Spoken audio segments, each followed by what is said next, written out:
नहजुल बलागा पर जो शुबहात डाले गए हैं, कभी इस पर तो प्रोग्राम कीजिएगा कि नहजुल बलागा क्या है और उस पर अहले सुन्नत की तरफ से शुबहात क्या डाले गए हैं और उसका हमने जवाब क्या दिया है। उनमें एक शुबहा ही डाला गया है कि शायान शान अली इब्न अबी तालिब नहीं है, कि अली इस्लाम की और मुसलमानों की मारूफ शख्सियात पर मनफी तबसरा करें, जबकि नहजुल बलागा में तबसरा मौजूद है।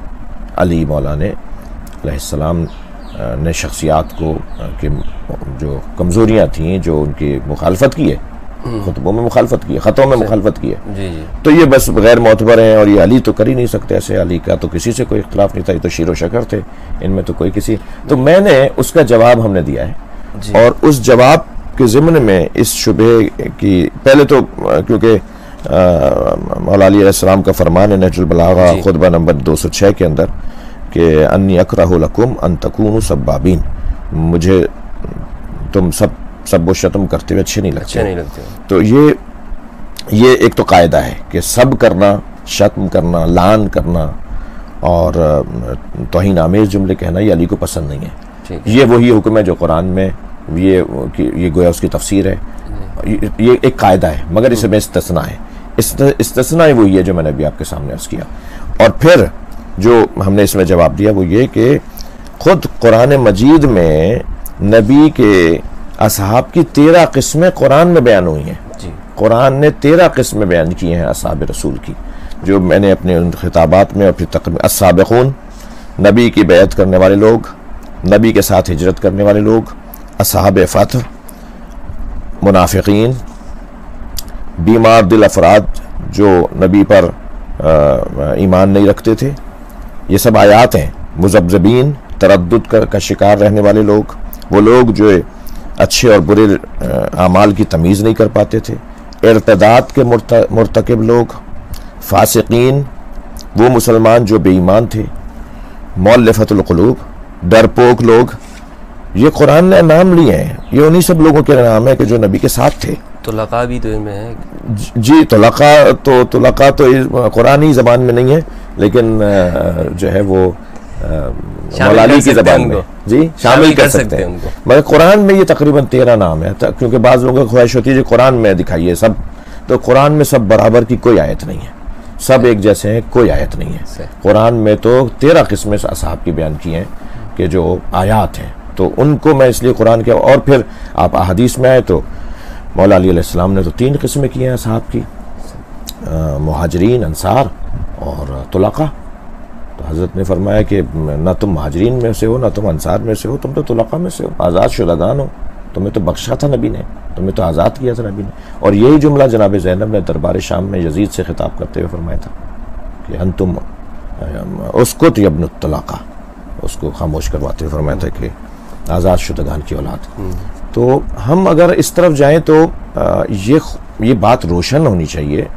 कुल्लुहुम उदूल का कायदा, सबके सब जो है वो भी अय्यहिम इक़्तदैतुम एहतदैतुम का कायदा, और इसके मुताबिक फिर जब खुद बंद गली में कहीं खड़े हो जाएं तो फिर उसको ना मानना। मसलन मुझे नहीं मालूम आपके वो मजमून में है या नहीं, मगर मैं यही कह देता हूँ कि जो मुता वाली रिवायत है वो हज़रत इब्न अब्बास ने, सब लिखते हैं ना कि इब्न अब्बास के अलावा कोई नहीं मानता था, तो इब्न अब्बास सहाबी थे या नहीं, हिब्रुल उम्मत थे या नहीं जी। इब्न अब्बास का मकाम असहाब में मुमताज़ तरीन मकाम था या नहीं। जब हज़रत इब्न अब्बास का मकाम असहाब में मुमताज़ तरीन सहाबा इकराम में से था, और आप सब मुत्तफ़िक़ हैं कि जंग खैबर के मौके पर उसको नबी ने मनसूख कर दिया था और ख़त्म कर दिया था, और मगर हज़रत इब्न अब्बास वाहिद साहबी थे जो आखिरी दम तक नबी की रहलत के बाद जब तक बेक़ैद हयात रहे वो मुता के नज़रिए पर कायम थे कि ये मुता हराम नहीं हुआ, नबी ने हराम नहीं किया, सिर्फ वो कायल थे। तो असहाबी कन्नुजुम बिअय्यहिम इक़्तदैतुम एहतदैतुम, सहाबी सितारों की तरह है, किसी एक के पीछे भी लग जाओगे तो हिदायत याफ्ता हो। तो हम हज़रत इब्न अब्बास के पीछे लगे हुए, तो फिर हमें क्यों ज़िना की निस्बत और मुता को एक हराम काम की निस्बत दी जाती है? जब एक सहाबी भी या तो उस कायदे को से हाथ उठाइए या उस कायदे पर कायम रहिए। तो अगर आप उस कायदे पर कायम है तो फिर मुझे अफसोस होता है मौलाना, मुझे तकलीफ होती है। ये नहीं कि मुझे कोई बुरा कह रहा है तो तकलीफ हो रही है, ये आप इतने बड़े आलिम 400-400 हज़ार तालिब इल्मों को मदरसों में लिए बैठे हैं और आप टीवी चैनल पर बैठ के कहते हैं कि जो है वो ये जिना की औलाद है। आप मजमों में कहते हैं, आप चौकों पे खड़े होकर कहते हैं कि ये मुता की औलादें हैं। ये यानी आज तक किसी जाहिल जाकिर ने भी सुन्नी ऐसा है, सुन्नी ऐसा है कहकर नहीं कहा होगा। आप मुझे एक क्लिप दिखा दीजिए। लेकिन यहाँ पढ़े लिखे लोग कहते हैं शिया ऐसा, और शियत को हम ये कर देंगे, और शिया वैसे। आप पूरे मसलक का मजाक बना रहे होते हैं, तौहीन मजहब कर रहे होते हैं। हमारे यहाँ जाहिल जाकिर भी नहीं कहता, बल्कि वो अपने खिताब में कहता है मेरे सुन्नी शिया भाइयों, मेरे सुन्नी शिया भाइयों। वो सुन्नी को बुरा नहीं कहता, लेकिन यहाँ पूरे शिया को बुरा कहा जाता है, शियत को बुरा कहा जाता है। शियत का हम जनाजा निकाल देंगे, शियत को हम ईंट से ईंट बजा देंगे। तो बहरहाल वो ये चंद चीज़ें हजरत फैलाई हुई है ना जी, ये जो चंद बातें, ये कुरान को नहीं मानते हैं आप लोग, आइम्मा को नबियों से बढ़कर दर्जा देते हैं, इसी तरह सहाबा किराम की तौहीन करते हैं, उम्महातुल मोमिनीन की तौहीन, ये चीज़ें। और फिर इनके लिए दलाइल क्या है वही बना के आप यकीन कीजिए हजरत के जिस सोसाइटी से मेरा ताल्लुक़ है, मैं इसलिए कह रहा हूँ कि हमने ये चीज़ें सुनते रहे हैं। बाद में जब हमने किताबें पढ़ी वो हमारे पास भी मौजूद थी। सही।